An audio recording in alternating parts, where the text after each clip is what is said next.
আমরা আল্লাহ রাসূলের সিরা আলোচনা করতে করতে আমরা এসেছিলাম এই পর্যায়ে যে উহুদ যুদ্ধের পরে যে সমস্ত ঘটনা সংঘটিত হয়েছিল খন্দকের যুদ্ধের আগ পর্যন্ত আমরা এই আলোচনার মধ্যে আছি। আমরা কিছু আলোচনা করে ফেলেছি অলরেডি।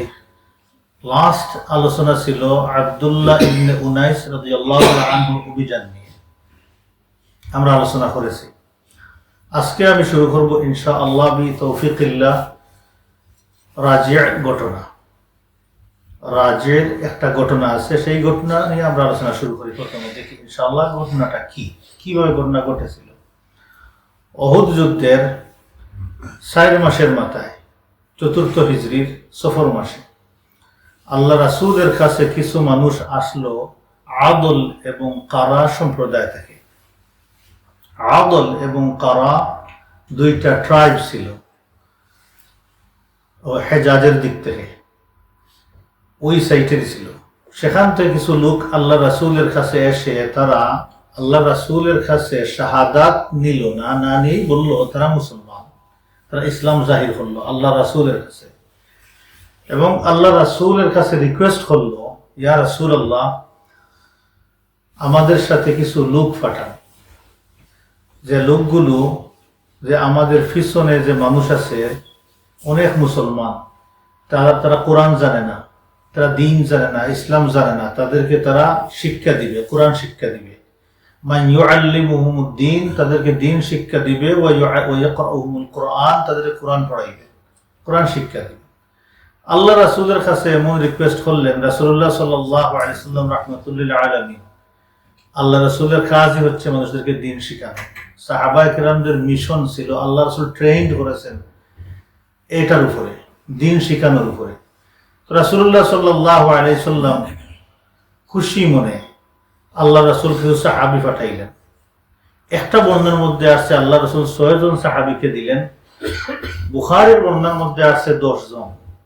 ওয়া সহিহ, বুখারীর বর্ণনাকে সহিহ বলেছেন যে আল্লাহ রাসূল 10 জন বাছাই করা সাহাবীকে পাঠাইলেন। পাঠানোর সময় আল্লাহ রাসূল একজনকে আমির যুক্ত করে দিলেন। তিনি হচ্ছেন মারসাদ ইবনে আবি মারসাদ আল গানাবী। মারসাদ ইবনে আবি মারসাদ আল গানাবীকে এই 10 জনের আমির যুক্ত করে আল্লাহ রাসূল পাঠাইলেন। ফাযাহাবু মাআহুম, একসাথে তারা সবাই সফর করতেছেন। সফর করে যখন রাজে এরিয়াতে পৌঁছিলেন, সাউন্ড একটু কমাই, রাজে এরিয়াতে পৌঁছিলেন। রাজে হচ্ছে রাবিখ এবং জিদ্দা এর মাঝামাঝি একটা জায়গা।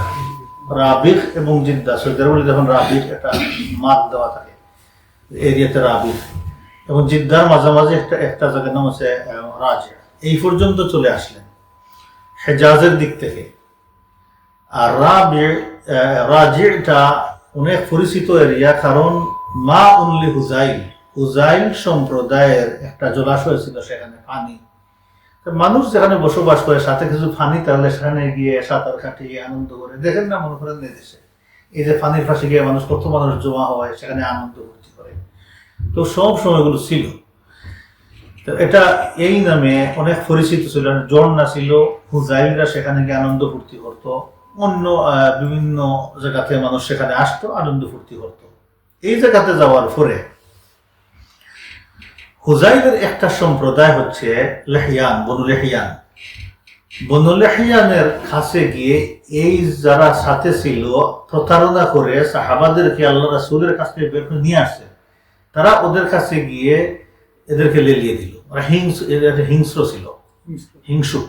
তারা সংবাদ পেয়ে মুসলমানদের সেখান দিয়ে বেরিয়ে আসছে। আজকে এদেরকে আর এখানে পায় নাই, বুঝতে পেরেছেন। বুঝে সাহাবা কেরামগণ গিয়ে একটা পাহাড়ের উপরে উঠে গেছেন নিজেকে রক্ষা করার জন্য। আরে সাহাবা কেরামগণ যুদ্ধের জন্য আসেন না, এটা তো ছিল না। তারা করলো কি, ফায়ের চিহ্ন ধরে খুঁজে এদেরকে বের করে ফেললো। আসি এদেরকে তারা তীর নিক্ষেপ করতে শুরু করলো। এবং প্রথমেই তারা অফার দিল যে লাকুমুল আহদু ওয়াল মিসাক, যে তোমাদের জন্য একটা অঙ্গীকার আছে, প্রতিশ্রুতি আছে। প্রতিশ্রুতি কি, ইন নাযালতুম ইলাইনা, যদি তোমরা আমাদের কাছে নেমে আসো, আল্লাহ নাকতুলা মিনকুম, তাহলে আমরা তোমাদের কাউকে হত্যা করব না, এই প্রতিশ্রুতি আমরা দিচ্ছি, তোমরা নেমে আসো।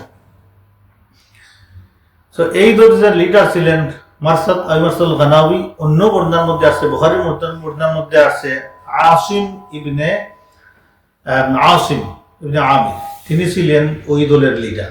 তো আসিম প্রথমে অস্বীকার করলেন মিনান নুজুল, তিনি নামতে চাইলেন না। তিনি মনে করলেন ওরা বিশ্বাসঘাতকতা করবে, তো তাদের অন্য কোনো মতলব আছে, উদ্দেশ্য আছে, তাহলে তারা এখানে কেন আসলো। তিনি নামলেন না। তিনি বললেন না, যা কিছু আছে সাথে সেটা দিয়ে যুদ্ধ করি, বাদ বাকি আল্লাহ তাআলার উপরে যাই হোক, আল্লাহর সাহায্য নিয়ে আমরা চলতে থাকি। তিনি যুদ্ধ শুরু করলেন। 7 জন নিহত হয়ে গেলেন। তাহলে কয়জন? 3 জন। বাকিটা হলেন খুবাইব রাদিয়াল্লাহু তাআলা আনহু, যায়েদ ইবনে দাসানা রাদিয়াল্লাহু তাআলা আনহু, আর রাজুলুন আখার, অন্য সাহাবী, রাসূলের নাম উল্লেখ করেন নাই। 3 জন বাকি থাকলেন। তারা আবার করলো কি, দ্বিতীয়বার তাদেরকে অঙ্গীকারের প্রতিশ্রুতি দিল, তোমরা 3 জন নেমে আসো, তোমাদেরকে মারবো না, তোমাদের প্রতি আমাদের নিরাপত্তা আছে। এই ঘোষণা দেওয়ার পরে 3 জন সাহাবী নেমে আসলেন। নেমে আসার সাথে সাথেই তারা তাদের প্রতিশ্রুতি ভঙ্গ করলো, এদেরকে খুব শক্ত করে বেঁধে টেনে হেসে মক্কার দিকে নিয়ে আসা শুরু করলো। তৃতীয় ব্যক্তি, যিনি যার নাম উল্লেখ করা হয়নি, তিনি কোনোভাবেই তাদের সাথে যাইতে চাইলেন না। ইভেন বাধার পরেও তাকে তারা নিতে পারলো না। শেষ পর্যন্ত কে হত্যা করে ফেলে দিয়ে চলে গেল। বাকি 2 জনকে নিয়ে গেল, খুবাইব রাদিয়াল্লাহু আনহু এবং যায়েদ ইবনে দাসানা রাদিয়াল্লাহু আনহুকে তারা নিয়ে গেল মক্কাতে নিয়ে মক্কাবাসীদের কাছে এদেরকে বিক্রি করে দিল, দিয়ে তারা পয়সা করে নিয়ে আসলো। এখন হয়ে গেলেন এই 2 জন মক্কাবাসীদের হাতে বন্দী, জেলের মধ্যে আছেন। খুবাইব রাদিয়াল্লাহু তাআলা আনহু মুশরিকদের হাতে বন্দী। খুবাইব রাদিয়াল্লাহু তাআলা আনহু মুশরিকদের বড় লিডারকে তিনি হত্যা করেছিলেন। খুবাইব রাদিয়াল্লাহু তাআলা আনহু বদরের যুদ্ধে, এজন্য ওনার প্রতি আক্রোশ বেশি ছিল। আবার দাসানা রাদিয়াল্লাহু আনহু হত্যা করেছেন অনেক লিডারকে বদরের দিনে, এই জন্য এই 2 জনের প্রতি তাদের আক্রোশ খুব বেশি। কিছুদিন জেলের মধ্যে ছিলেন খুবাইব রাদিয়াল্লাহু তাআলা আনহু। থাকার পর তার সিদ্ধান্ত নিল যে খুবাইবকে আমরা হত্যা করি, হত্যা করতে হলে একটা দিন বাছাই করি। তারা একটা দিন বাছাই করলো, সাথে সারা ঘোষণা দিল মক্কাতে যে পুরুষ মহিলা সবাই তোমরা আসতে পারো, আমরা খুবাইবকে হত্যা করব, আর তোমরা হাততালি দিবে, আনন্দ ফুর্তি করবে। একজন মানুষকে হত্যা করে আনন্দ ফুর্তি করা পৃথিবীর ইতিহাসে মুসলমানরা কি করেছে? কোথাও কোনো এক্সাম্পল আছে? বহু এক্সাম্পল আছে কাফিরদের কাছ থেকে, মানুষ হত্যা করে আনন্দ ফুর্তি করা, এটা আছে। মুসলমানদের ইতিহাসে এটা নাই। তারা করলো কি, তাদের এই বাচ্চাদেরকে মহিলাদেরকে দাওয়াত করে নিয়ে গেল। ফাখারাজু বিহি মিনাল হারাম ইলা তানঈম, খুবাইব রাদিয়াল্লাহু আনহু তারা বের করে মক্কা থেকে, হারামে ছিলেন তিনি বন্দী, হারাম থেকে বের করে, হারামের এরিয়াতে, সেখান থেকে বের করে তা তানঈমে নিয়ে গেল। তানঈম কোথায়?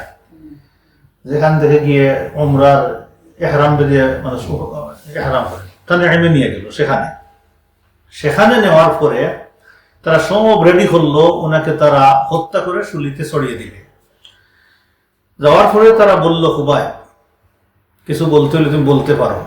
তিনি বললেন, দাউনি হাত্তা আরকাউ রাকআতাইন, তোমরা আমাকে একটু সময় দাও, আমি 2 রাকাত নামাজ আদায় করি। তারা বলল, করো, কোনো অসুবিধা নেই, নামাজ আদায় করো। তিনি নামাজ আদায় করলেন, নামাজ ছেড়ে দিল।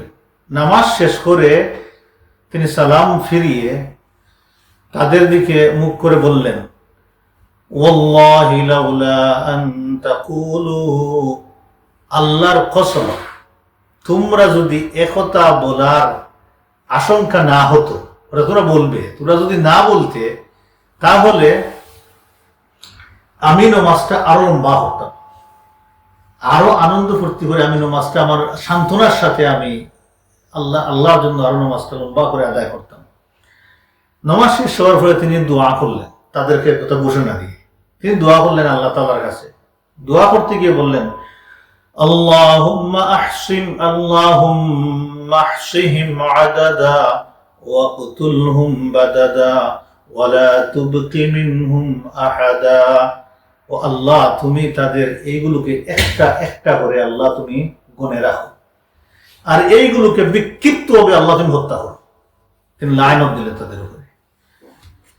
আর বলে আল্লাহ তাদের খাওয়াকে তুমি ছাড় দিও না।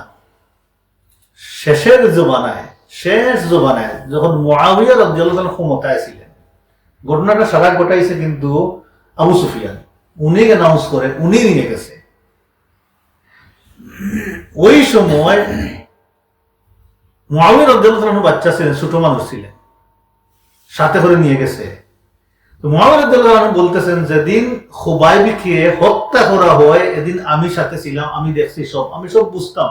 আমি ছোট ছিলাম বয়সে, কিন্তু আমি সব বুঝতাম। আনন্দ ফুর্তির জন্য সবাই নিয়ে গেছে। কিন্তু আশ্চর্যজনকভাবে যখন খুবাইব এই দোয়াটা করলেন, এই করার সময় আমার পিতা আবু সুফিয়ান আমাকে এমন জোরে ধাক্কা দিলেন, গর্দন ধরে ধাক্কা দিয়ে মাটির মধ্যে ফেলে দিলেন। যত সময় দোয়া করেছেন তত সময় উঠতেই পারিনি, এই পরিমাণ ধাক্কা দিলেন আমার পিতা। পরবর্তীতে উনি বলছেন, পিতাকে জিজ্ঞাসা করেছে কেন করেছো? তিনি বলছেন, দেখো মুআবিয়া, ওনার সন্তানকে বলতেছেন, আমরা জানি আমরা মুহাম্মদ রায়, আর এই যে ব্যক্তির দোয়া সবটা কবুল হবে, এই জন্য যাতে এই দোয়াটা তোমার উপরে না পড়ে, এই জন্য তোকে মাটির সাথে মিশাই দিলাম, যাতে দোয়া তোমার উপরে না পড়ে। এই জন্য কেউ লায়নত দিয়ে যদি পড়ে যাইবে, তখন দোয়া আর পড়বে না, বদুয়া পড়বে না। তারপর তিনি তাদের এখানে আগমন, মুশরিকদের আগমন আনন্দ ফুর্তি করে এদের করে তিনি একটা কবিতা গাইলেন। 8-9 লাইনের একটা কবিতা আছে, খুব সুন্দর কবিতা, মিনিংও খুব সুন্দর। সার কথা এটাই যে তারা যে খারাপ আচরণ করতেছে উনার প্রতি, সেইগুলো তিনি এই কবিতার মধ্যে বলেছেন। এবং এই কথা খুব দুঃখ করে বলেছেন যে তোমরা একজন মানুষকে হত্যা করবা, নিরপরাধ একজন মানুষকে, কোনো অপরাধ নাই, লা ইলাহা ইল্লাল্লাহ একজন বলেছে, আল্লাহ আমার রব বলেছে, এই জন্য ধরে নিয়ে হত্যা করবা। তাও তোমরা সবাই আসবা তোমাদের বাচ্চাদেরকে নিয়ে, বৃদ্ধদেরকে নিয়ে, মহিলাদেরকে নিয়ে আনন্দ ফুর্তি করার জন্য। এটা তো আল্লাহ সুবহানাহু ওয়া তাআলা মনে রাখবেন। তিনি এইভাবে তিনি কবিতা গেয়েছেন, শেষ করলেন। শেষ হওয়ার পরে আবু সুফিয়ান বলল তাকে যে, আয়াসুররুকা আন্না মুহাম্মাদান ইনদানা নাদরিবু উনুকাহু ওয়া আন্নাকা ফি আহলিক। ও খুবাইব, তুমি কি পছন্দ করো যে তোমার এই জায়গাতে আমরা মুহাম্মদকে ধরে নিয়ে তার গলা কাটি, আর তোমাকে ছেড়ে দেই নিরাপদে, তুমি তোমার ফ্যামিলির সাথে বসবাস করো? তুমি এটা পছন্দ করো? যদি বলো ইয়েস, তাহলে তোমাকে মুক্তি দিয়ে দিব। তিনি বললেন, হে আদুউল্লাহ, তুমি শুন, ওয়াল্লাহি মা ইয়াসুররুনি, তোমরা যা বলেছো সেটা আমাকে কখনো খুশি করবে না, বরঞ্চ আমাকে ব্যথিত করে দিবে। আমি খুবাইব এটা পছন্দ করি না যে আমি খুবাইব ইভেন ফ্যামিলির মধ্যে থাকি আনন্দ ফুর্তিতে, আর রাসূলুল্লাহ সাল্লাল্লাহু আলাইহি ওয়াসাল্লাম উনার ঘরে খুব আরামে আছেন, ওই আরামে থাকা অবস্থায় আল্লাহর রাসূলের শরীরে একটা সামান্য কাটা ঢুকুক আর আল্লাহর রাসূল কষ্ট পান, আমি খুবাইবের জান থাকা সত্ত্বেও আমি পছন্দ করি না। হে আদুউল্লাহ, তোমরা শুন, এখান তো দূরে থাক, আমাকে তোমরা ছেড়ে দিবে, আর মুহাম্মদ আসলে তো অনেক দূরের কথা, তোমরা কি মনে করছো? এই ঘোষণার উপরে তারা রাগ উঠছে, গুসা উঠছে, তারা তাকে হত্যা করেছে উকবা ইবনে হারিস। কারণ উকবা ইবনে হারিসের পিতাকে তিনি জবাই করেছিলেন বদরের যুদ্ধে। সে খুবাইব রাদিয়াল্লাহু তাআলা আনহুকে হত্যা করেছে। তারপরে তারা শুলিতে ছড়িয়ে দিয়েছে। শুলিতে ছড়ানোর পরে সেখানে শুকানোর জন্য ফাঁকিয়া সে খাওয়ার জন্য মানুষকে যুক্ত করেছে পাহাড়ি। দেখছেন পৃথিবীর ইতিহাসে কি কোনো মুসলমান এমন কাজ করেছে কোথাও? আজকে অনেক মুসলমান কনফিউজ হয়ে যায়, ওদের মানবতার 2-4টা কথা শুনে অনেক মুসলমান কনফিউজ হয়ে যায়। মানবতা কি? তারা মানুষ হইলে না মানবতা বুঝবে? মানুষ তো আল্লাহ তাআলা ইমানদারদেরকে বলেছে, মুমিনদেরকে আল্লাহ মানুষ বলেছে। এদের আচরণ গুলো দেখেন এখনো আছে, মারে মানুষ, জন্তু জানোয়ার যে মারে না এইভাবে মানুষ মারে। কিন্তু টিভি স্ক্রিনের মধ্যে নির্লজ্জভাবে বলে যে আমরা হিউম্যান অ্যানিমালের বিরুদ্ধে যুদ্ধ করতেছি, হিউম্যান অ্যানিমাল খারাপ। যে সে বলতেছে আল্লাহ রাসূল বলছেন কিয়ামতের আগে অপরাধীরা ভালো হয়ে যাবে, ভালো মানুষ অপরাধী হয়ে যাবে। খাইন ইউতামান, একজন খেয়ানতকারীকে মানুষ বিশ্বাস করবে, আর বিশ্বাসী একজন মানুষ খেয়ানতকারী বলবে। ইতর খমিন, খারাপ মানুষ ভালো মানুষ হয়ে যাবে, আর ভালো মানুষগুলো খারাপ মানুষ হয়ে যাবে। সুর বদমাশ এগুলো ভালো হয়ে যাবে মানে মানুষের কাছে, আর আসল মানুষগুলো কি হয়ে যাবে? খারাপ হয়ে যাবে। সব উল্টায় পাল্টাই দিচ্ছে এখন দুনিয়া। এটাই হচ্ছে কিয়ামতের আগের আলামত, বড় বড় আলামতের মধ্যে। এই এই এই হিউম্যান অ্যানিমাল গুলো এই আচরণ খুবাইব রাদিয়াল্লাহু তাআলা আনহুর সাথে করেছে মক্কাতে। এখন লাশ আটকাই আছে, লাশ কবরস্থ করবে না। রাসূলুল্লাহ সাল্লাল্লাহু আলাইহি সাল্লাম বাইহাকির বর্ণনার মধ্যে আছে, আল্লাহর রাসূল আমর ইবনে উমাইয়া আদ-দমরিকে আল্লাহর রাসূল বলেছেন যে যাও তুমি আমার খুবাইবের লাশটাকে কোনো না কোনোভাবে দাফন করে আসো। তিনি মদিনা থেকে সফর করে মক্কাতে এসেছেন, রাত্রিবেলা আসিয়া ঢুকছেন, মানুষ তাকে দেখে নাই, এমন ছদ্মবেশে তিনি ছিলেন কেউ দেখে নাই। সেখান থেকে তিনি তানঈমে গেছেন, কেউ দেখে নাই। সেখানে গিয়ে দেখছেন তারা কয়েকদিন ভাড়া দিয়ে তারা ওখানে গাফিল হয়ে গেছে, সবসময় তারা যায় না, ভাড়া দেয় না। তিনি রাত্রিবেলা এমন সময় তিনি গেছেন, গিয়ে শুলি থেকে কেটে রশি কেটে ফেলে দিয়েছেন নিচে, ফেলে দিয়ে তিনি দৌড় দিয়ে পাহাড়ের চূড়াতে লুকিয়েছেন যদি কেউ দেখে। যখন দেখলেন না, কেউ নোটিস করে নাই, তিনি আবার এসছেন লাশটা দাফন করার জন্য। দুইটা বর্ণনা, আসার পরে তিনি লাশকে দাফন করেছেন। এনাদার বর্ণনা বাইহাকির বর্ণনা মতে তিনি লাশ দাফন করতে পারেন নাই, অটোমেটিক মাটি ফেটে তিনি কবরস্থ হয়ে গেছেন, কোনো মুশরিক আর পায় নাই। এবং খুবাইব রাদিয়াল্লাহু আনহুর লাশ কোথায় দাফন হয়েছে কেউ জানে না। সুবহানাল্লাহ ওয়া বিহামদিহি। এটা হচ্ছে গিয়ে সাহাবায়ে কেরামদের জীবন। খুবাইব রাদিয়াল্লাহু তাআলা আনহু ইসলাম প্রথম বুজুর্গ। ফাঁসিতে ঝুলানোর আগে, শাস্তি দিয়ে হত্যা এক্সিকিউশনের আগে 2 রাকাত নামাজ পড়ার সুন্নত তরিকা খুবাইব রাদিয়াল্লাহু আনহু মাধ্যমে শুরু হয়েছে। তিনি নামাজ আদায় করেছেন। ওনাকে খাবার দিত না, জেলের মধ্যে তারা যখন রাখছে খাবার দিত না, তারা গিয়ে ওনার সামনে পাইতো যে তিনি ফ্রেশ ডেট, ফ্রেশ আঙ্গুর এগুলো খাইতেছেন। তখন মক্কাতে ফ্রেশ তো দূরে তার ফুরানো জীর্ণ শীর্ণ গ্রেপ ছিল না। এটা প্রত্যেক সিরাপিনরা বলতেছেন খাবার ছিল না। ওনাকে বলতেন ইনদিল্লাহ, আল্লাহ আল্লাহ দিয়েছেন, মরিয়ম আলাইহিস সালামের মতো। ওয়া মিন ইনদিল্লাহ ইন্নাল্লাহ ইয়ারযুকু মান ইয়াশাউ বিগাইরি হিসাব। জেলে ছিলেন, আল্লাহ আমাকে খাওয়াইছে। মুশরিকরা এত আক্রোশ যার বিরুদ্ধে, তাকে তারা খাবার দিয়ে রাখবে, আল্লাহ সুবহানাহু ওয়া তাআলা খাবার দিয়েছেন। তাহলে থাকলেন আরেকজন, কে থাকলেন যায়েদ ইবনে দাসানা রাদিয়াল্লাহু তাআলা আনহু, দ্বিতীয় জন। উনাকে সফওয়ান ইবনে উমাইয়া ক্রয় করে নিয়েছে আবু সুফিয়ানের কাছ থেকে পয়সা দিয়ে। সে ছিল লিডার, তার কাছ থেকে কিনে নিয়ে তাকে তার পিতা হত্যার প্রতিশোধ নিতে তাকে সে হত্যা করেছে। তারপরে তারা খবর জানলো যে এই 10 জন সাহাবীদের মধ্যে যে আসিম ইবনে সাবিত ছিলেন, যে 7 জন যাদের আগে যারা হত্যা করেছে, আসিম ইবনে সাবিতের প্রতিও তাদের আক্রোশ ছিল খুব বেশি। তারা বলল যাই হোক, আসিম ইবনে সাবিত মরা হোক জিন্দা হোক, তার লাশ হোক অথবা লাশের কিছু অংশ মক্কাতে আনতে হবে, আনিয়া আমরা বাড়িয়া আমাদের আক্রোশ রাগ মিটাবো। দেখেন এই যে বললাম না, আরেক ইনহিউম্যান ঘটনা এখন আরেকটা দেন ঘুরাই গেছে। তারা সেখান দিয়ে একটা বাহিনীকে তারা সেখানে পাঠাইলো, রাজে এরিয়াতে পাঠাইলো, উনার শরীরের কিছু অংশ অথবা উনাকে নেওয়ার জন্য, যা কিছু পায় সেটা নেওয়ার জন্য। ফাবাআসাল্লাহু আলাইহি মিসলা দুল্লাতি মিনাদ দুবুরিদ দানানি।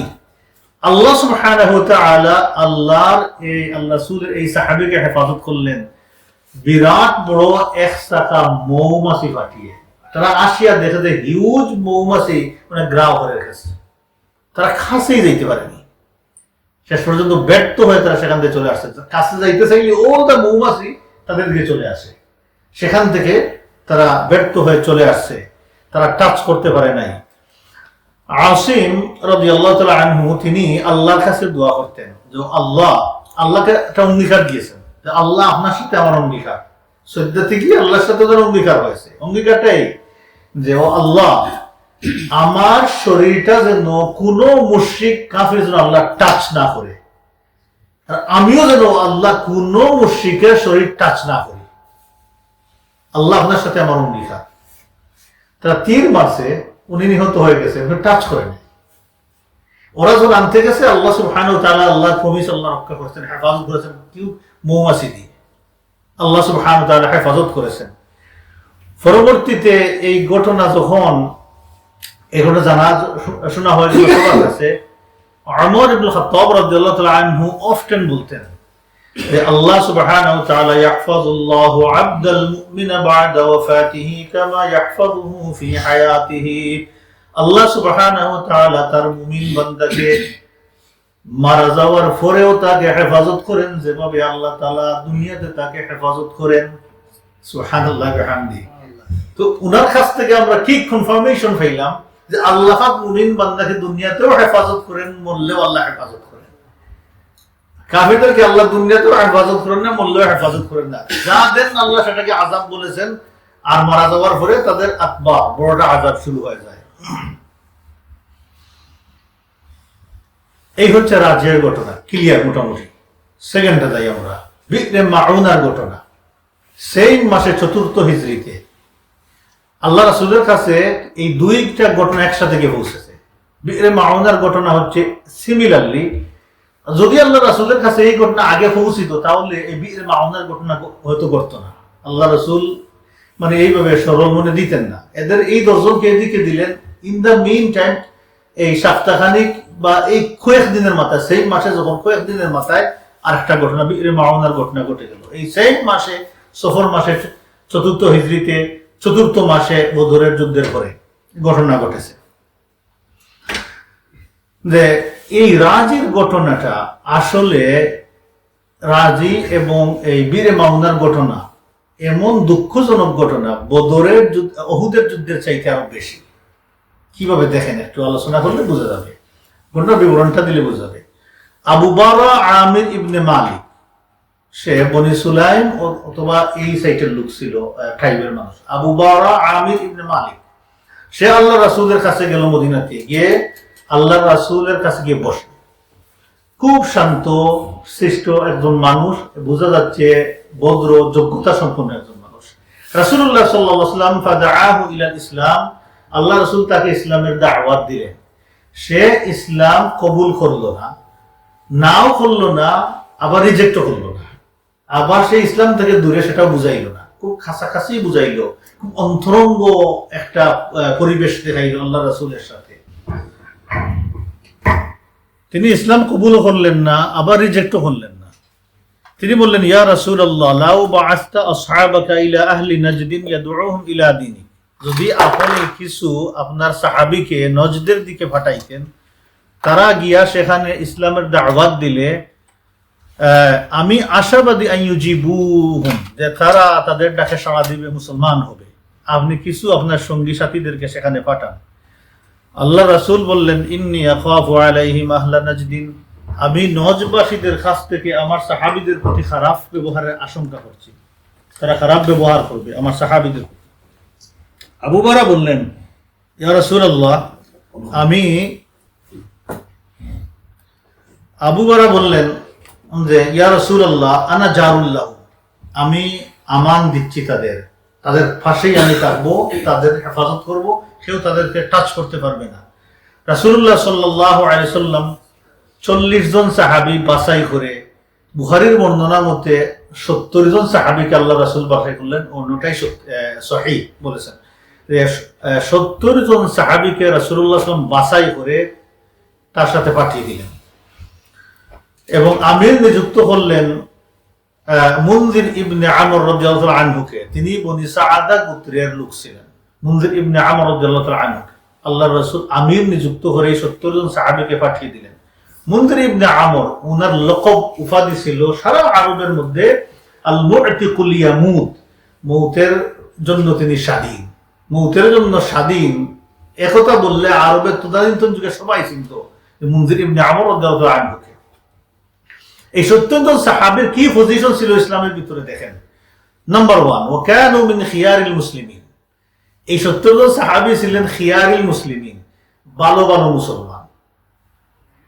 এখন কথাটা এখান থেকেই বের হয়ে যায়, আমরা তো সবাই মুসলমান, সে ভালো মুসলমান, আর বাহ্যিক রূপরেখা থেকে কিছু বলতে পারে যে ভালো মুসলমান, যিনি নামাজ পড়েন, রোজা রাখেন, আল্লাহ ইবাদত বন্দেগী ঠিক মতো করেন, দৈনন্দিন জীবনে প্রতারণা করেন না, দান্দা বান্দা করেন না, এটাই তো নরমাল পরিচয় আমরা ছি। এমন পজিশনের ভালো ভালো মুসলমানদেরকে আল্লাহ রসুল বাছাই করেছেন। 1 2 নম্বর ফুদালাইহিম, এরা আসলে মর্যাদাশালী লোক ছিলেন, ইসলামের ভিতরেও ছিলেন, ইসলাম কবুলের আগেও তাদের সমাজে মর্যাদাশালী মানুষ ছিলেন। 3 নম্বর ওয়াসাদাতিহিম, ইসলামেও তারা লিডার পজিশনের ছিলেন, ইসলামের আগেও লিডার পজিশনের লোক ছিলেন এই 70 জন সাহাবী। ও কুররাইহিম, মানে ইসলামের ভিতরে এরা সবাই ছিলেন কারি। তাদের যুগে হাফিজ এই পরিচয়টা ছিল না, ছিল কুররা। কুররা বলতে যারা কোরআনের উপরে ফান স্কলার, আর স্কলার হওয়ার তদানীন্তন যুগে প্রথম স্টেপটা ছিল হাফিজ হওয়া। হাফিজ আলিম এই পর্যায়ের বড় কুররা ছিলেন। 5 নম্বর ফাসারু, এই সমস্ত সাহাবায়ে কেরামগণ দিনের বেলা পাহাড়ে গিয়ে কাঠ সংগ্রহ করতেন, কাঠগুলো নিয়ে বাজারের মধ্যে বিক্রি করে এর পুরা টাকা দিয়ে খাবার কিনে সেই খাবারটা বিহি তাআম লি আহলি সুফা, আহলে সুফার কিছু মানুষ 70 থেকে 80 জন অথবা 90 জন আল্লাহ রাসূলের মসজিদে সব বসে পড়াশোনা করতেন, জিকির আজকার করতেন, হাদিস পড়তেন, আল্লাহ রাসূলের দ্বীন প্র্যাকটিস করতেন, সেখানে আল্লাহর দ্বীন শিখতেন আল্লাহর কাছ থেকে হাদিস নিয়ে। এদের কাপড় চোপড় খুব কম ছিল, খানি বনি খুব কম ছিল, এদের খানি সাপ্লাই দিতেন। এখন দেখেন কি মানের লেভেলের লোকজন। আমরা কি কাজ করি যে আমি একজন 2 জন মানুষের জন্য শুধু কাজ করি এদেরকে খাওয়ানোর জন্য, নিজের পরিবারের লোকদেরকে খাওয়াইতে আমরা কামি যাই। দেখছেন মর্যাদাটা দেখে চিন্তা করে যে সাহাবায়ে কেরামদের কি ডেডিকেশন ছিল আল্লাহর দ্বীনের জন্য। এই কাজ করে সাহাবায়ে কেরামদের খাবার যোগাইতেন আহলু সুফফাদের। 6 নম্বর ইয়াতাদারাসুল কোরআন, তারা কোরআনের দর্শ দিতেন সবাই ভিন্ন ভিন্ন ভাবে। মনে করেন এখানে আসিয়া সবে তো দর্শ দিতে পারবে না, দর্শ দিতে হইলে তো মোটামুটি লেভেল লাগবে। কিন্তু সব সাহাবী কিন্তু আলিম ছিলেন না, হাতে গোনা সাহাবী কোনো আলিম ছিলেন। কেউ বলছেন 10,000-এর মতো সাহাবী, আল্লাহর সাহাবীদের মধ্যে 10,000-এর মতো আলিম ছিলেন, তার মধ্যে আরো বাছাই করা বড় বড় আলিম আরো কম ছিলেন সংখ্যায়, মিনিমাম এই নাম্বারটা ছিল। তারা কোরআনের দর্শ দিতেন, দ্বীনের দর্শ দিতেন, মানুষদেরকে শিখাইতেন। 7 নম্বর ইসাল্লুনা বিল-লাইল, রাত্রিবেলা তারা নামাজ আদায় করতেন। এই সমস্ত আবিদগণ বাছাই করা লোকজন 70 জন রাসূলুল্লাহ সাল্লাল্লাহু আলাইহি ওয়াসাল্লাম ওই তার সাথে পাঠিয়ে দিলেন, আল্লাহর রাসূল আবু বকরের সাথে পাঠিয়ে দিলেন। এই সাহাবায়ে কেরামগণ সফর করে যখন বি'রে মাউনার কাছে আসলেন, বি'রুন মানে কূপ, আর মাউনা মানে হচ্ছে যে আউনুন থেকে মানে কিছু হেল্প, সাহায্য, যাই হোক সেটা ওই নামে পরিচিত ছিল বি'রে মাউনা। এই জায়গাটা হচ্ছে বনু আমির, হুরাইম, বনি সালিমের মাঝামাঝি এরিয়াতে, এখানে ছিল এই জায়গা। সাহাবায়ে কেরামগণ যখন এই জায়গাতে আসলেন, এটা জলাশয় ছিল, সেখানে যখন আসলেন, আসিয়া থামলেন, থামার পরে ওই এরিয়ার সবচেয়ে বড় একজন ছিল, ট্রাইবের এক লিডার ছিল আমির ইবনে তুফাইল, যে ওই ব্যক্তির কাছে আল্লাহর রাসূল একটা লেটার দিয়েছিলেন ওই ব্যক্তির জন্য সাহাবীদেরকে। সাহাবায়ে কেরামগণ সেখানে আসতে সলাহ পরামর্শ করে হারাম ইবনে মিলহান রাদিয়াল্লাহু তাআলা আনহুকে অ্যাপয়েন্টেড করলেন ওই কাজের জন্য। তিনি ছিলেন আখা উম্মে সুলাইম, উম্মে সুলাইমের ভাই। হারাম ইবনে মিলহানকে ওই সাহাবাগণ ওই আল্লাহ রাসূলের লেটার দিয়ে বললেন, যাও তুমি ওই আল্লাহর দুশমন আমির ইবনে তুফাইলের কাছে, তার কাছে লেটারটা দেও আল্লাহ রাসূলের। তিনি লেটার নিয়ে গেলেন, কে? হারাম ইবনে মিলহান। কার কাছে গেলেন? আমির ইবনে তুফাইলের কাছে লেটার নিয়ে গেলেন। ফালাম ইয়ানজুর ফীহি, সে লেটার তো দেখেই নাই খুলে, সে আরেক লোককে পিছন দিক থেকে ইশারা করলো তাকে মার। সে বর্ষা দিয়ে এমন ভাবে সাহাবীকে পিছন দিক থেকে আঘাত করলো যে বর্ষা তার সামনের দিকে চলে আসছে, বের হয়ে একদম ফুফু করে দিছে, শেষ একটা। উনি যখন দেখলেন, হারাম ইবনে মিলহান রাদিয়াল্লাহু তাআলা আনহু যখন দেখলেন, আনফাযাহা ফীহি, উনাকে 2 ভাগ করে দিছে, চলে আসছে এদিকে, ওর আদাম এবং ব্লাড পড়তে দেখতেছেন। তিনি দেখে দেখে বললেন, খুব শান্তভাবে তিনি তাকে বললেন, হারাম ইবনে মিলহান, ফুজতু ওয়া রাব্বিল কাবা, রবের কাবার শপথ আমি সফল হয়ে গেছি। ফুজতু ওয়া রাব্বিল কাবা, ফুজতু মানে আমি সফল হয়ে গেছি, ফার্স্ট টেন্স, আমি সফল হয়ে গেছি, শেষ, কাবা রবের শপথ। মানুষ তো এই সময় আঘাত পাইলে হাউ মাউ করে, কষ্ট করে, সামনে হাসি মুখে দেন, আসলে কষ্ট পান নাই। ওনার সাথে জান্নাত ধরা হয়ে গেছে। কত বড় মিশনে তিনি আছেন, আপনি হিজরার মধ্যে আছেন, তাও দিনের জন্য বের হয়েছেন, আল্লাহ রসুলের লেখা নিয়ে দাওয়াতের কাজে গেছেন, খার জন্য, এই সব ছেড়ে পিছনে খার জন্য, আল্লাহর জন্য। আল্লাহ কি দেখতেছেন না? তা আল্লাহ সাথে তো বাজেট করে আছেন এই সমস্ত জান্নাতটাকে এই সমস্ত সাহাবীদের জন্য। ফুজতু ওয়া রাব্বিল কাবা, এই আল্লাহর দুশমন বনু আমির এখানে থামে নাই। সে হলো কি, উস্কানি দিতে লাগলো তার বনু আমর এই সম্প্রদায়কে, এই তোমরা বের হও, বের হয়ে এই যে সাথে আছে আরো 70 জন, এদেরকে কতল করো, সবাইকে তোমরা মারো। কিন্তু তারা বের হয়ে দেখলো সে তো আবু বারা সামনে দাঁড়িয়ে আছে, এবং উনি বলছেন আমি নিরাপত্তা নিয়ে আসছি এদের জন্য। এই কথা যখন তিনি বলছেন আবু বারা, তারা আর তার ডাকে রেসপন্ড করলো না, বললো না বিষয়টা খারাপ হয়ে যাবে, আমরা এই কাজ করবো না। তারা মুরুখ তাদেরকে বাধা দিল, তারা করে নাই।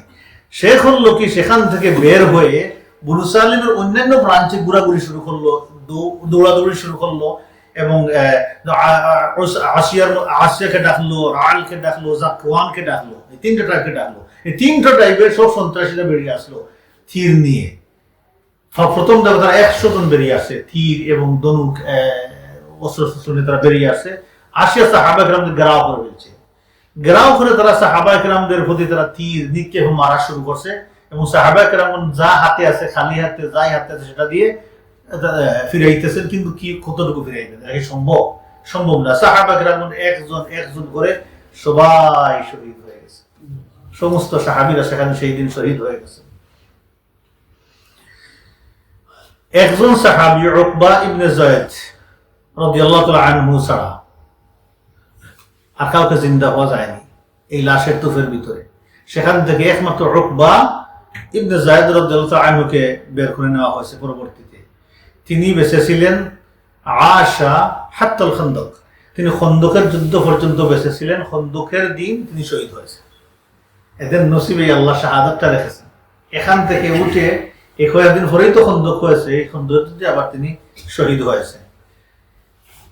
এছাড়া আর 2 জন সাহাবী, আমর ইবনে উমাইয়া আদ-দমরি, যিনি ওই আগে আলোচনা করেছি খুবাইব রাদিয়াল্লাহু তাআলা আনহুর লাশটাকে তিনি দফন করেছেন। এই ঘটনার পরে তিনি আবার মদিনাতে গেছেন। সেখানে গিয়ে এই কত অবস্থায় তিনি সেখানে যাওয়ার পরে আবার ওই মিশনে বের হয়েছে।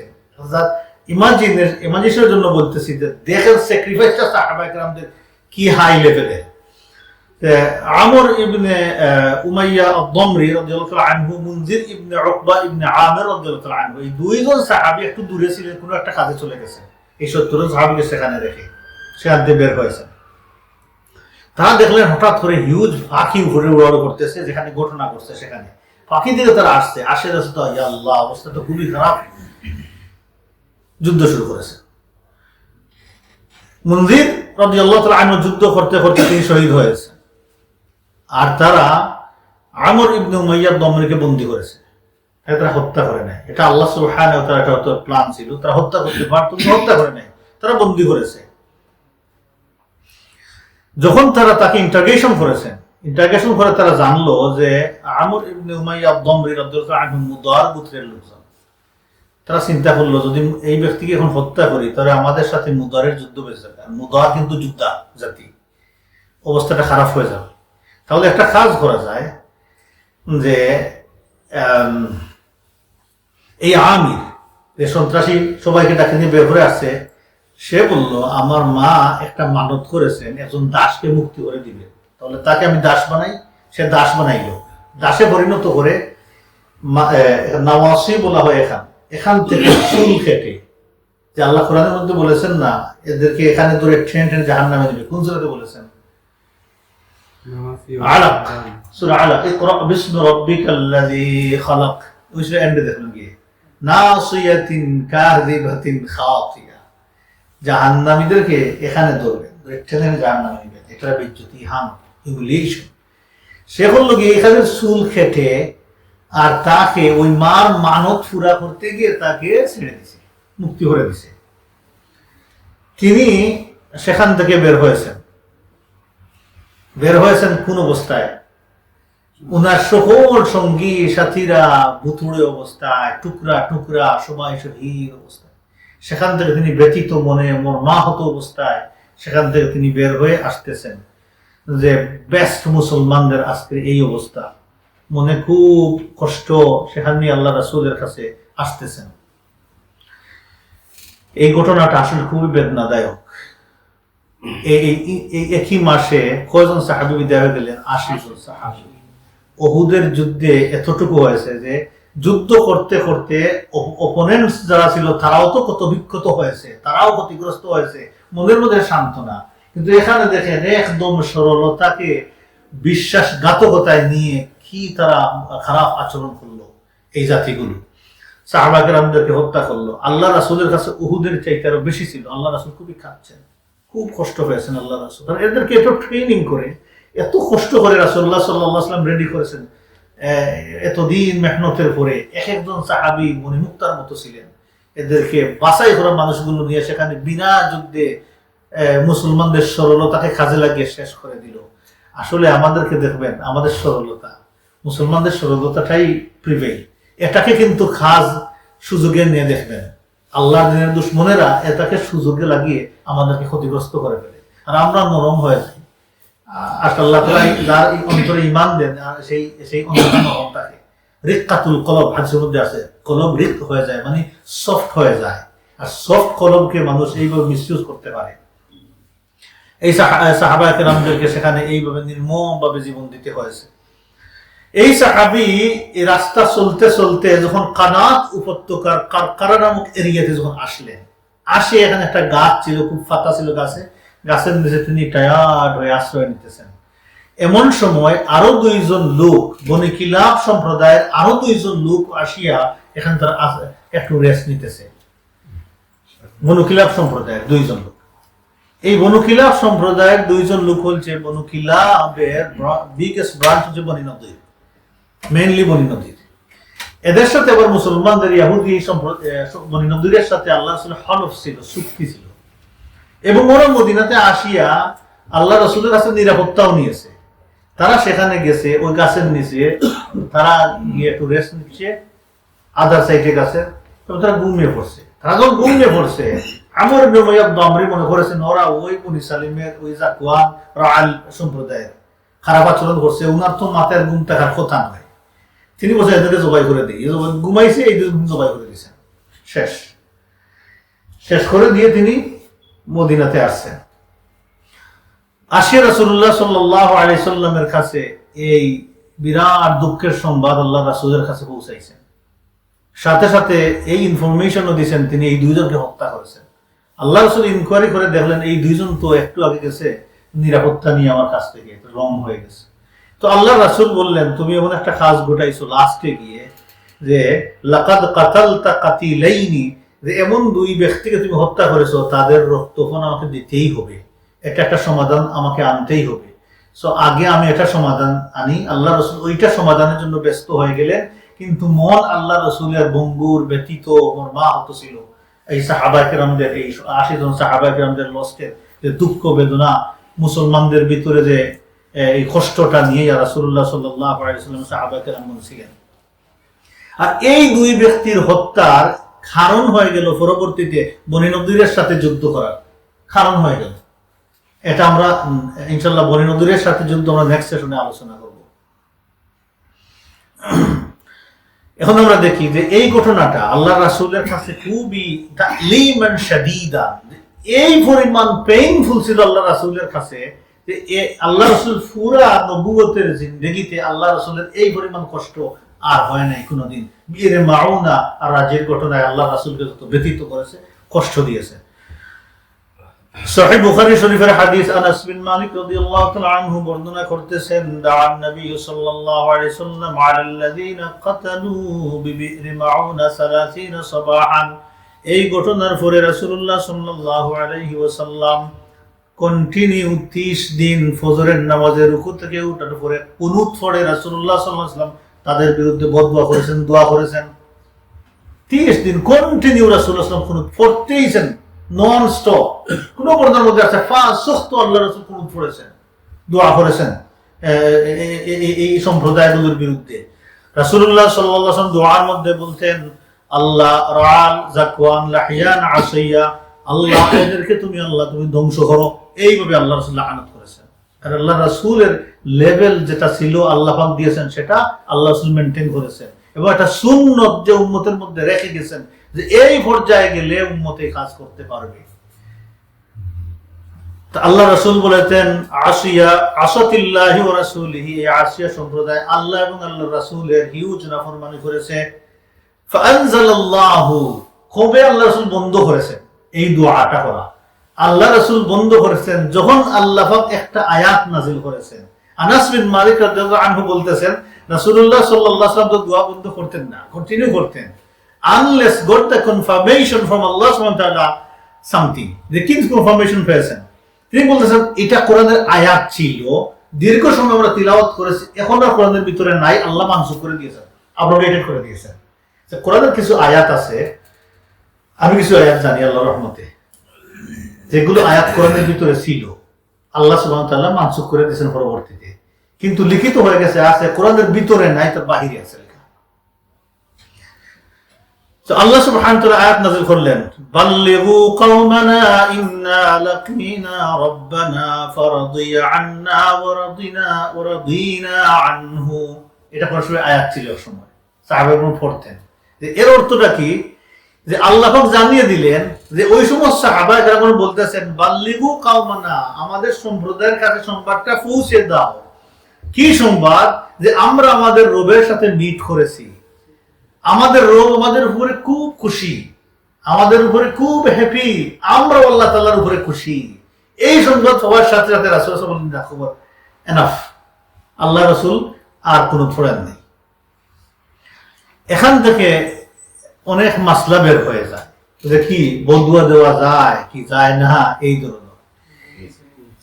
ফারিদমা সত্যি বদুয়া না দেওয়া, কাউকে বদুয়া না দেওয়া, যদি দিতেই হয় দিনের জন্য, ওই পর্যায়ে যখন ক্ষতি হয়ে যায়, গেছে, দিনের ক্ষতি হয়ে গেছে, যারা আল্লাহর দুশমন তাদের জন্য এই সুন্নত তরিকাও রাসূল সাল্লাল্লাহু আলাইহি ওয়াসাল্লাম রেখে গেছেন।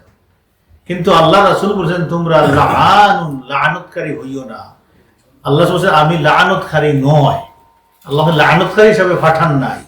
কিন্তু এই পর্যায়ে গেলে যে দোয়া করারও পারমিশন আল্লাহ সুবহানাহু ওয়া তাআলা মাজলুমকে দিয়েছেন, মাজলুমকে আল্লাহ সুবহানাহু ওয়া তাআলা পারমিশন দিয়েছেন, সে দোয়া করতে পারবে। মনে করেন একজন লোক সব সময় আপনার ক্ষতি করে, এক পর্যায়ে বলে, আল্লাহ তাকে তোমার হাতে ছেড়ে দিলাম, কেউ দিনের জন্য, নিজের স্বার্থের জন্য, নিজের দিনের জন্য কেউ বলে ফেলতে পারে।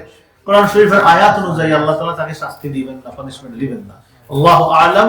তবে লাআনত খুব খারাপ একটা জিনিস, লাআনত না করাটাই বেটার। হ্যাঁ, যদি করতেই হয় এই পর্যায়ের দিনের জন্য কেউ করতে পারবে, এটা শরীয়তের মধ্যে অ্যালাউড আছে।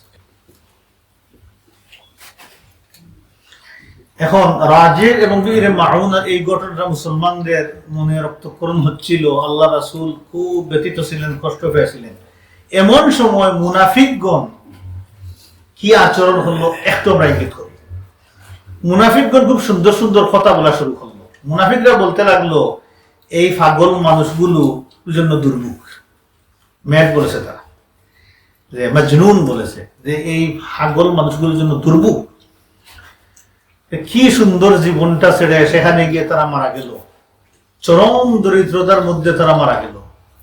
তাদের না ঘর বাড়ি দেখলো, না বাল বাচ্চা তাদের দেখলো, না তাদের মিশন দাওয়াত পৌঁছাইতে পারলো। এমন সুন্দর সুন্দর কথা তারা বলতেছে। এতে করে সরল মনা কিছু মুসলমানরা আসলে মনে করছে, আসলে তো সত্য মেসেজও পৌঁছিল না, আর আল্লাহ রাসূল ফাটাই দিলেন। মানে তারা সুন্দর কথা বলে কিছু মানুষদের অন্তরে রূপ দিয়ে আল্লাহ রাসূলের কাছ থেকে সরানোর চিন্তা করলো। আল্লাহ সুবহানাহু ওয়া তাআলা আয়াত নাযিল করলেন, ফাআনজালাল্লাহু তাআলা ওয়া মিনান নাস মান ইউজিবুকা কাওলুহু ফিল হায়াতিদ দুনিয়া ওয়া ইউশহিদুল্লাহা আলা মা ফি কলবিহি ওয়া হুয়া আলাদুল খিসাম। অনেক মানুষ আছে মাইয়ুজিবুকা কাউলুহু ফিল হায়াতিদ দুনিয়া, দুনিয়ার জীবন সংক্রান্ত কথা বলে তোমাকে আশ্চর্য করে তুলবে, তুমি চমৎকার হয়ে যাবে। দুনিয়া রিলেটেড কিছু ইস্যু নিয়ে কথা বলবে, যেমন এই সমস্ত মুনাফিকরা খুব ফ্রেজিওলজি দিয়ে খুব সুন্দর করে সাজিয়ে গুজিয়ে কথা বলতে পারতো। এই কথা বলার সাথে সাথে অনেক মানুষদের অন্তরে রূপ দিতে পারত। তো আল্লাহ পাক বলতেছেন দুনিয়ার জীবনে অনেক মানুষ আছে, দুনিয়া বিষয় নিয়ে কথা বলার সময় তোমাদেরকে আশ্চর্য করে তুলবে। এটার মেসেজ আমরা পাইলাম আল্লাহর কাছ থেকে।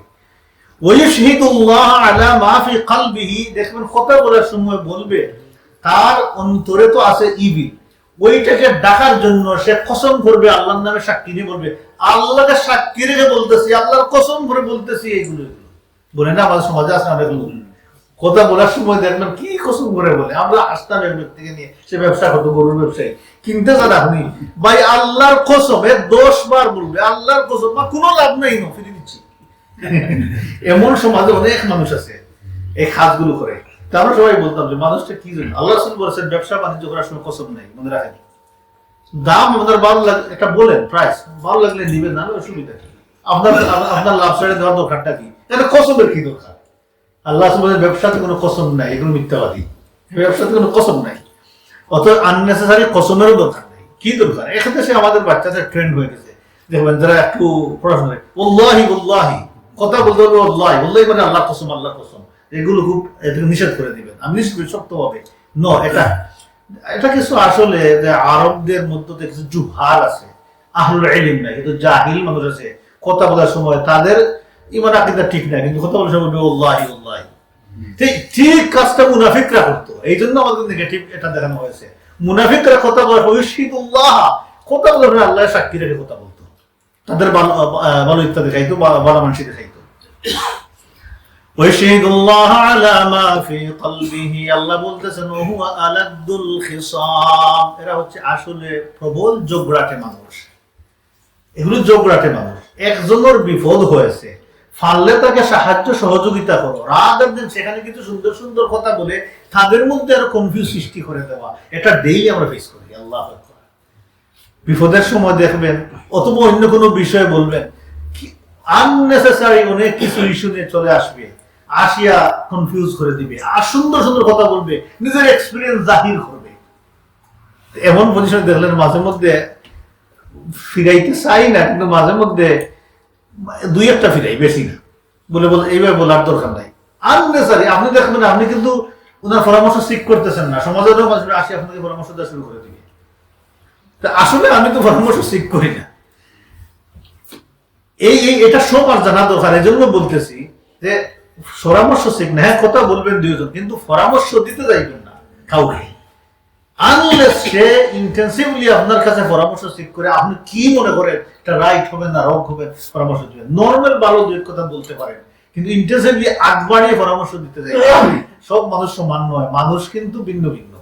আল্লাহ তাআলা ভিন্ন আন্ডারস্ট্যান্ডিং দিয়েছেন, তার ভিন্ন ফিলিং দিয়েছেন।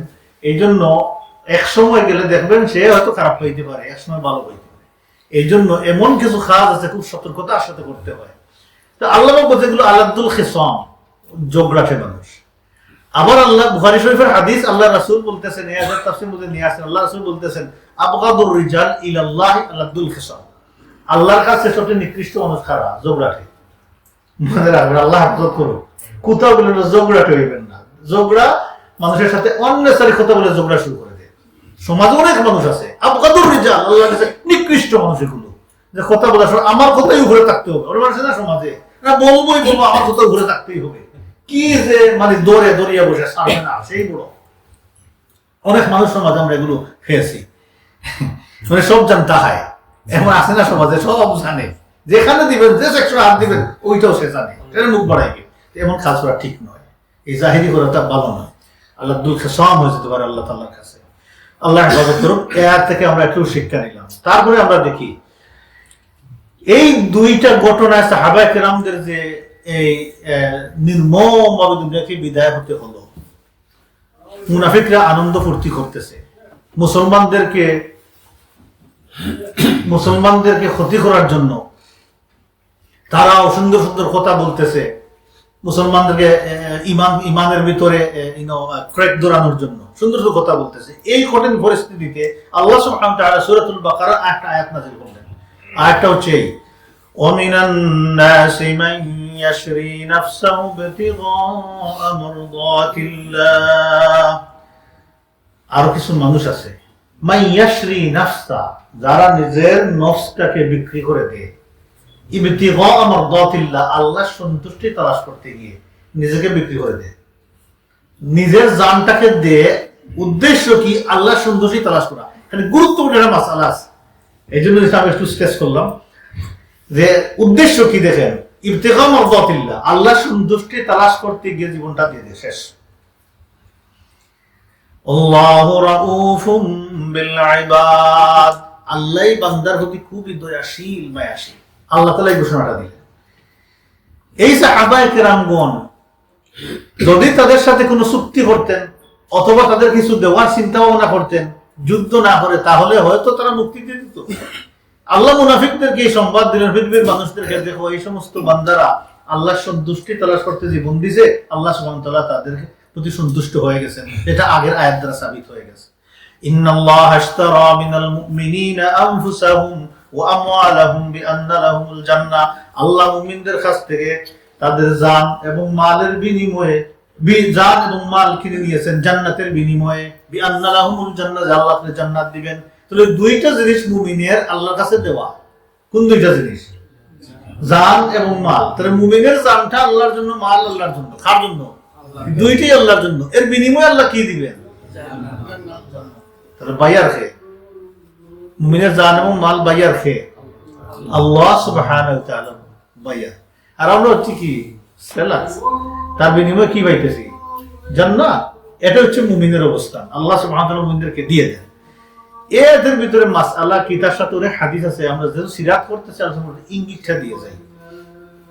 এখন যদি দেখেন আপনার টেরিটরি, ইসলামের হুকুমত, এগুলো ধ্বংস হয়ে যাচ্ছে, ফরেন আর্মি আসিয়া ক্রাশ করে ফেলবে এবং তাদের সাথে যুদ্ধ করে আপনি পারবেন না আনটিল আপনি কিছু জান না দেওয়া পর্যন্ত, নিজে শুইয়া কিছু ট্যাঙ্ক না উড়ানো পর্যন্ত, কিছু জিনিস সাথে নিয়ে ট্যাঙ্ক কিছু না উড়ানো পর্যন্ত আপনি আটকাইতে পারবেন এদেরকে।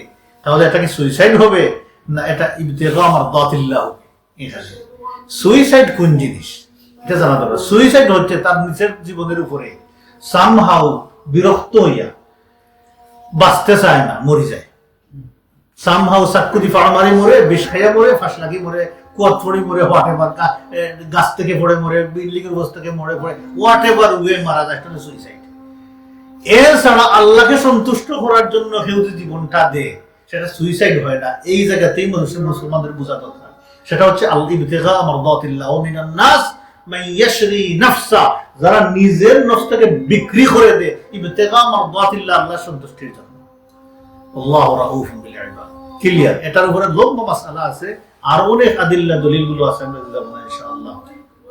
এখন আরেকটা সংক্ষিপ্ত ঘটনা বলে দেই, দিয়ে আমরা শেষ করে দিই ইনশাআল্লাহ। এই কঠিন পরিস্থিতির সময় মক্কাতে তারা ষড়যন্ত্র করতেছে উহুদের যুদ্ধ থেকে ফিরে গিয়ে কেমনে মুহাম্মদকে হত্যা করা যায়। তারা বলল, মুহাম্মদকে তোমরা হত্যা করতে পারে না উহুদের যুদ্ধে, দেখি আমরা অ্যাসাসিনেট করা যায় কিনা মদিনাতে লোক পাঠিয়ে। তিনি মদিনাতে গিয়ে তো এখন অনেক সময় গার্ড ছাড়া ওই দিক সেদিক ঘোরাফেরা করেন। তারা মানুষ খোঁজা পরামর্শ করে, মানুষ খোঁজা শুরু করলো। কাকে তারা পায়, হায়ার করে, তাকে রেডি করে সেখানে দিয়ে হত্যা করাবে। এক পর্যায়ে তারা একজন বেদুইনকে পাইল। সেই বেদুইনকে তারা অস্ত্র শস্ত্র দিয়ে, রাইডিং দিয়ে, একটা ডেগার রেখেছিল আবু সুফিয়ান রেডি করে, সেই ডেগারটা তাকে দিয়ে এবং সেখানে পাঠিয়েছে তার খরচ টরচ দিয়ে। সেই বেদুইন রাজি হয়েছে। সেই বেদুইন 6 দিন হেঁটে হেঁটে সফর করে, হেঁটে তারপরে ঘোড়া সওয়ার হয়ে সে মদিনাতে আসছে সকালবেলা, মর্নিং এ। আল্লাহ রাসূল ফজরের নামাজ পড়ে বনি আব্দুল আশহাল সম্প্রদায়ের ট্রাইবের কাছে তাদের মসজিদে সেখানে গেছেন, এটা দর্শ দিচ্ছেন। সেখানে গিয়ে আল্লাহ রাসূল বড় বড় সাহাবা কেরামগণ সাথে ছিলেন, অনেক সাহাবীর সাথে ছিলেন। সেখানে সে গেছে, তো রাসূলুল্লাহ সাল্লাল্লাহু আলাইহি ওয়াসাল্লামকে দেখে বলছেন, এবারে বলছেন এই ব্যক্তি আসছে উইথ ইভিল ইন্টেনশন, খারাপ নিয়তে এই ব্যক্তি আসছে। আল্লাহ রাসূল যখন বলছেন সাহাবা কেরাম কেয়ারফুল হয়ে গেছেন, স্পেশালি উসাইদ বিন হুদার রাদিয়াল্লাহু তাআলা আনহু খারাপ হয়ে গেছেন এবং সে আস্তে আস্তে আল্লাহ রাসূলের একদম কাছে চলে আসে, আসিয়াছে বউ ডাউন হয়ে গেছে, এইভাবে বসছে তা সে যে ভালো মানুষ সেটা দেখানোর জন্য। কিন্তু উসাইদ বিন হুদার বলছেন হে আদুল্লাহ স্টে অ্যাওয়ে, দূরে থাক, আল্লাহর কাছে যাইস না। আল্লাহ রাসূল তাকে বলবেন যে ভালো ইন্টেনশন নিয়ে আসে নাই, খারাপ ইন্টেনশন নিয়ে আসছে। আবার সে একটু যখন কাছে যাওয়ার চেষ্টা করছে, উসাইদ বিন হুদার রাদিয়াল্লাহু তাআলা নিম্নের কাপড় ধরে টান মারছে, সরাই ফেলছেন কাপড়, সাথে সাথে এই ডেগারটা বের হয়ে গেছে। তিনি ডেগারটা হাতে নিয়েছেন, বলে কি কোটায় নজর আসছে বল, তাকে ধরছে এবং তার কলার ধরে তাকে জাফে দিয়েছে। রাসূল সাল্লাল্লাহু আলাইহি ওয়াসাল্লাম আসিয়া ধরছেন তাকে। সে তখন বলল যে মুহাম্মদ আমাকে তুমি হত্যা করিও না, তোমাকে আমি সব বলে দিব। আল্লাহ বলেন বল, সব অনেস্টের সাথে যদি বলস তোর নিরাপত্তা আছে। সে বললো হ্যাঁ আমার যদি নিরাপত্তা দেও তাহলে আমি সব বলে দিব। বলে তুই নিরাপত্তা দিলাম বলছো। সে বলছে ওই যে তার প্ল্যান গুলো মক্কাবাসীরা কি করেছে, আবু সুফিয়ান দা কিভাবে রেডি করেছে সব দিয়ে এখানে পাঠিয়েছে, সব বলছে। বলার পরে রাসূলুল্লাহ সাল্লাল্লাহু আলাইহি সাল্লাম তাকে উসাইদ বিন হুদাইরের আমানতে দিলেন, নিরাপত্তায় দিলেন যে তুমি তাকে নিয়ে রাখো। তিনি রাখছেন তাকে কয়েকদিন। তিনি রাসূলুল্লাহ সাল্লাল্লাহু আলাইহি সাল্লামের কাছে এসে বললেন যে তিনি মুসলমান হইতে চান। তো রাসূল শাহাদা পড়ে তাকে মুসলমান বানিয়ে দিলেন। মুসলমান হওয়ার পরে তিনি বললেন ও মুহাম্মদ, আমি আমার লাইফে কখনো কোনো ব্যক্তিকে বয় করিনি, বয় কি জিনিস আমি বুঝি নাই। ফার্স্ট টাইম আমার জীবনে বয় কি জিনিস বুঝলাম যখন আমি আপনাকে দেখেছি দূর থেকে।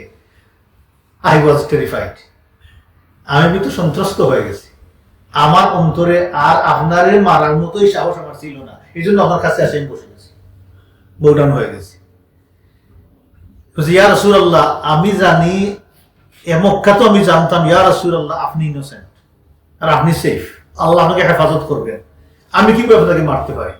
কিন্তু যখন আপনাকে দেখছি বাদ বাকি আমার সাহস সব চলে গেছে, এই আমি ভয় করছি, আমি রিয়েলাইজ করলাম ইয়া রাসূলুল্লাহ আল্লাহ রাসূলের এই কথাগুলো, তার কথাগুলো শুনে রাসূলুল্লাহ সাল্লাল্লাহু আলাইহি ওয়াসাল্লাম একটু হাসলেন, মুস্কি হাসলেন। তারপরে সে দীর্ঘ সময় মদিনাতে ছিল। মদিনাতে থাকার পরে সে মক্কাতে চলে আসছে, মুসলমান হালতে মুসলমান হয়ে গেছে। তো এই পর্যন্ত আমরা রাখি যে মক্কাবাসীরা ষড়যন্ত্র বন্ধ করে নাই, কন্টিনিউ ষড়যন্ত্র করেছে। ইনশাআল্লাহ আমরা কন্টিনিউ সেখান থেকে আলোচনা করব। নেক্সট সেশনে আমাদের থাকবে এই বনি নদীরের সাথে কিভাবে আল্লাহ রাসূলরা ডিল করলেন, তারা কি ব্যবহার আল্লাহ রাসূলের সাথে করলো, পরবর্তী ঘটনাগুলো আমরা নিয়ে অক্ষণ দিকে দিয়ে যাবো ইনশাআল্লাহ। আল্লাহ সুবহানাহু ওয়া তাআলা আমাদেরকে আল্লাহ রাসূলের সিরাত বুঝার প্রসারের তৌফিক দান করুন। আলহামদুলিল্লাহ। সুবহানাকাল্লাহুম্মা ওয়া বিহামদিকা নাশহাদু আল্লা ইলাহা ইল্লা আনতা নাস্তাগফিরুকা ওয়া নাতুবু